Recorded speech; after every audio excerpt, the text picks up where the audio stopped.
السلام علیکم، آداب۔ مدارس آج کل ملک کی ایک کمیونٹی کو نشانہ بنانے کے لیے اس لفظ کا بہت زیادہ چرچا ہے۔ نیت پر سوال کی بات اس وقت ہوتی جب تجربہ نہ ہوتا۔ خیر، ہمارا ملک جو ہے وہ دستور کے حساب سے تو فی الحال سیکولر ملک، اور خاص بات ہے کہ ہمارے ملک کا سیکولرزم ڈکشنری کے سیکولرزم سے الگ ہے، جو کہ ایک حد تک اچھا بھی ہے۔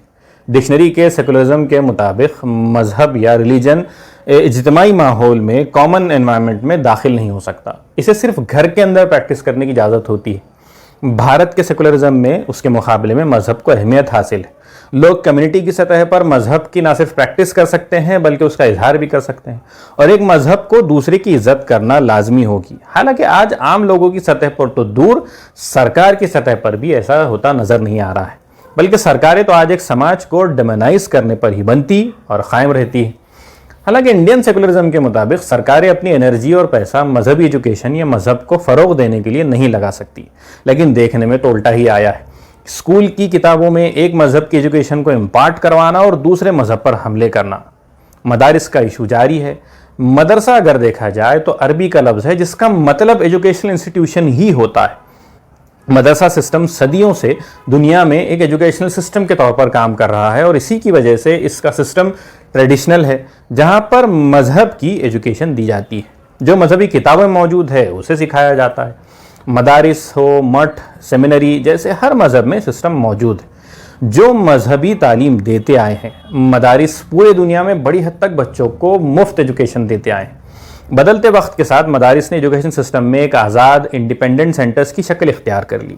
شروعات میں مدارس کا خرچ سوسائٹی میں موجود امیر لوگ اٹھایا کرتے تھے، بعد میں مدرسوں کی تعداد بڑھنی شروع ہوئی اور وہ باضابطہ انسٹیٹیوشنز کی شکل اختیار کرنے لگے، تو پھر ان کی ایک بلڈنگز فکس ہونے لگی، ان کے باضابطہ ٹیچرز طے ہونے لگے اور دوسرے اسٹاف کا بھی سلیکشن یا تقرر ہونے لگا۔ برٹش کولونیل ایرا میں یعنی 19ویں اور 20ویں صدی 19 اینڈ 20 سینچری میں کرسچن مشنری اسکول دنیا بھر میں قائم ہونا شروع ہوئے۔ کبھی کبھی لگتا ہے کہ لفظ مدرسے سے مسئلہ ہے، اگر اسلامک اسکول ہوتا تو شاید اتنا مسئلہ کھڑا نہ ہوتا، کیونکہ ان کرسچن مشنری اسکولوں میں میتھ، سائنس اور ٹیکنالوجی کی تعلیم تو دی جاتی ہے، لیکن ان کا اصل مقصد عیسائیت کو فروغ دینا بتایا جاتا ہے، عیسائیت کی تعلیم دینا بتایا جاتا ہے۔ جب کرسچن مشنری اسکولوں نے پورے سٹرکچر کے فارم میں کام کیا تو بچے، ٹیچرز سب اس سے جڑنے لگے، لیکن چونکہ مدارس نے ایک جانب کوئی چھپ کر کام نہیں کیا بلکہ کھل کر بتایا کہ ان کا مقصد مذہبی تعلیم دینا ہے، اور انہوں نے ماڈرن سسٹم سے کنیکٹ نہیں کیا، تو زمانے کے مقابلے میں وہ خود کو پیش نہیں کر پائے۔ وقت کے ساتھ سرکاروں نے مدرسوں کو ماڈرن ایجوکیشن سے جوڑنے کا منصوبہ بنایا اور اس کے لیے فنڈ مہیا کرنے کی اسکیمز بھی تیار کی۔ حالانکہ وہ مدرسے کا جو خرچ ہوتا ہے اس کا بہت بڑا حصہ نہیں تھا، لیکن آج کی تاریخ میں ڈیٹا کے حساب سے آسام، مدھیہ پردیش، چھتیس گڑھ، تریپورہ اور اتر پردیش ملا کر کل 18 اسٹیٹس میں فنڈ دیا جاتا ہے۔ ملک میں صرف 4 اسٹیٹس میں 10,000 سے زیادہ مدرسے موجود ہیں، جن میں 20 لاکھ بچے پڑھتے ہیں، جن میں سے میجورٹی اکثر جو ہے وہ اتر پردیش میں موجود ہے۔ حالانکہ سرکاری رپورٹ کے حساب سے ہی بھارت میں موجود مسلمانوں میں سے صرف 4% ہی مدارس میں پڑھتے ہیں، باقی ماڈرن اسکول میں جاتے ہیں۔ اب جو فنڈ مدرسوں کو ملتا ہے ان کا مقابلہ دوسرے ایجوکیشن انسٹیٹیوشن سے کیا جائے تو کوئی مقابلہ ہی نہیں ہوگا، لیکن ماحول خراب کرنے کے لیے ہو تو مدرسے ہی کام آئیں گے۔ مدارس کو اپنے سسٹم میں وقت کے ساتھ تبدیلیاں لانا چاہیے تھا، یہ بات حقیقت ہے، تاکہ الگ تھلگ بن کر نہ رہ جاتے۔ حال ہی میں آسام کے چیف منسٹر ہیمنتا بسوا نے اپنی آئیڈیالوجی کے حساب سے اسٹیٹمنٹ دیا تھا کہ مدرسوں کو یا تو ماڈرن اسکولوں میں تبدیل ہو جانا چاہیے یا ان کو بند کر دینا چاہیے، اور اسی انداز میں مدرسوں کو آسان کیا اور سرکار نے بدنام کرنے کا سلسلہ شروع کیا۔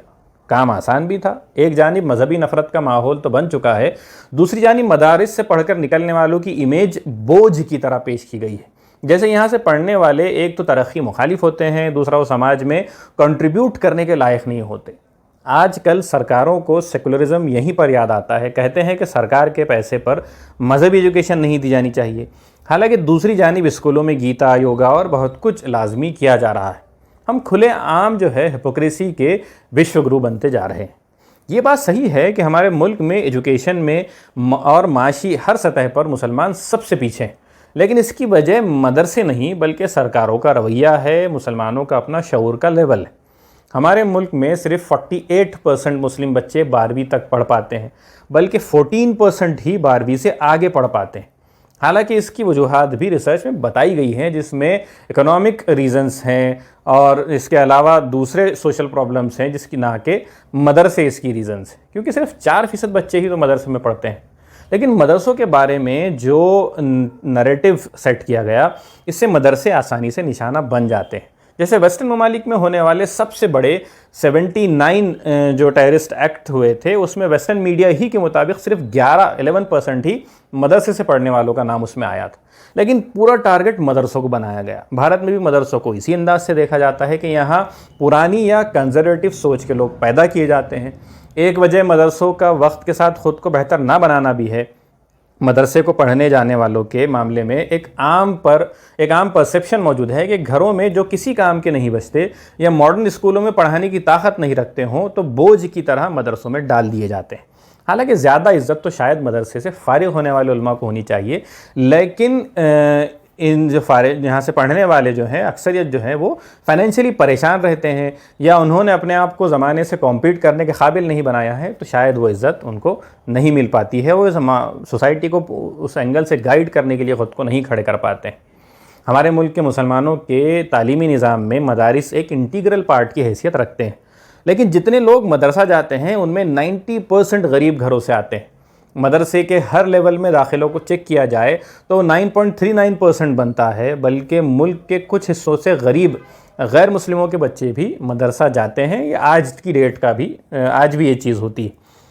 مدرسوں کے حالت میں بڑی حد تک سدھار کی جو ہے وہ ضرورت ہے۔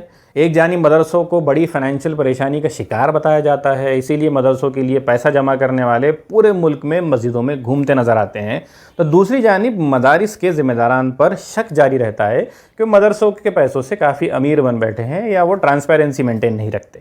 لیکن ان سب سے پہلے مدارس میں پڑھنے والے بچوں کو مذہبی تعلیم کے ساتھ ساتھ موجودہ زمانے کے لیے تیار کرنا زیادہ ضروری محسوس ہوتا ہے۔ جو بات پردھان منتری مودی جی نے مدرسوں کو لے کر کہی تھی، اور جملے کی حد تک تو بالکل صحیح تھی، کہ ہم مسلم نوجوانوں کے ایک ہاتھ میں قرآن اور دوسرے ہاتھ میں کمپیوٹر دیکھنا چاہتے ہیں، اور ہم اس کے لیے کوئی کسر نہیں چھوڑیں۔ لیکن دوسری جانب بی جے پی کی سرکاروں والی ریاستوں میں سے کچھ نے تو مدرسوں سے اپنے ہاتھ اٹھا لیے ہیں۔ وجہ بتائی ہے اسلامی تعلیم دینا۔ مسلمان بھی مدارس کو بوجھ نہیں بنانا چاہتے، بلکہ ہسٹری میں مدرسوں کے ذریعے مسلمانوں نے ایسے ایسے ہیرے پیدا کیے جن کے کام پر آج کا سائنس ٹکا ہوا ہے۔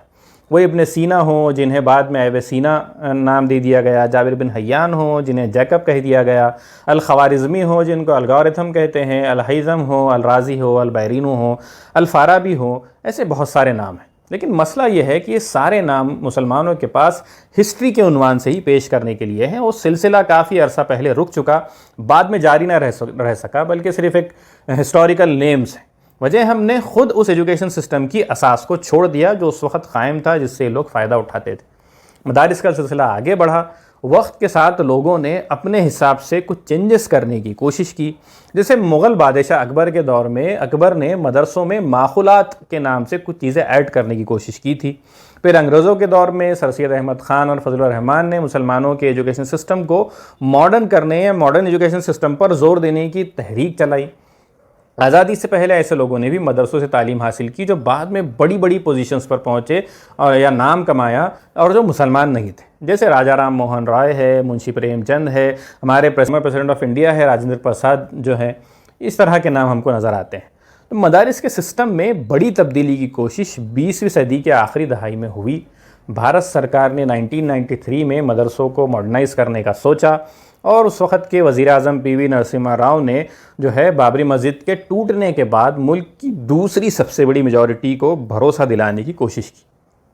2004 میں national committee for minorities education set up کیا گیا، جس کا کام مدرسوں کی حالت کو سمجھنا اور انہیں بہتری کا منصوبہ دینا تھا۔ 2009 کے بعد سینٹرل گورنمنٹ نے کچھ پلانز شروع کیے، جس میں ماڈرنائزیشن آف مدرسہ اسکیم MOMS شامل تھا، اور scheme for providing quality education in مدرساز SPQEM شامل تھا، جن کا مقصد مدرسوں میں اسکول کے سبجیکٹس کو شامل کرنا تھا۔ سینٹرل گورنمنٹ نے ایک اسکیم شروع کی جس کا نام infrastructure development in minority institutes رکھا گیا، IDMI، جس میں ان ایڈڈ مائنورٹی انسٹیٹیوٹس یا اسکولس کو فائنینشیل ایڈ فراہم کرنا تھا۔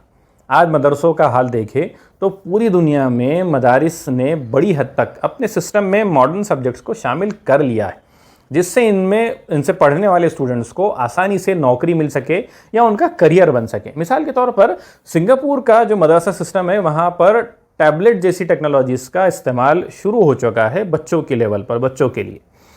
بھارت کی اقلیتی وزارت جو ہے مائنورٹی منسٹری کے ڈیٹا کے حساب سے ہمارے ملک میں کچھ 24,010 مدرسے ہیں، جس میں سے صرف 4,878 4878 بنا اجازت کے ہیں، باقی سب پرمیٹڈ ہیں۔ یہ 2018-19 کا ڈیٹا ہے، اور اس میں سے بتایا جاتا ہے کہ میجورٹی جو ہے وہ جمعیت العلماء کے انڈر چلتے ہیں، تقریباً 20,000 مدارس جو ہیں اس کے انڈر چلتے ہیں۔ بڑی حد تک مدارس جو ہیں اتر پردیش، بہار، مدھیہ پردیش، چھتیس گڑھ، بنگال، آسام، یہاں سرکاریں جو ہیں مدرسوں کو خرچ دیتی آئی ہیں۔ ان مدرسوں کو ماڈرن اسکولوں کے برابر مانا جاتا ہے، اور ان سے پاس ہونے والے بچوں کے سرٹیفکیٹ اسکول بورڈ کے لیول پر بھی مانے جاتے ہیں۔ اس کی وجہ سے ان مدرسوں کے بچوں کو نوکری کی طرف جانے یا کریئر کو آگے بڑھانے میں آسانی ہوتی ہے۔ لیکن یہ بات بھی حقیقت ہے کہ بڑی تعداد میں مدارس ان آرگنائزڈ ہیں، جن میں سے فنڈنگ سے لے کر ان کے چلنے والا سسٹم، یہ تمام چیزیں شامل ہیں۔ جو فنڈ بھی عام لوگوں سے جمع کیا جاتا ہے، اس کی ٹرانسپیرنسی پر بھی کئی مرتبہ سوال اٹھتے رہے ہیں۔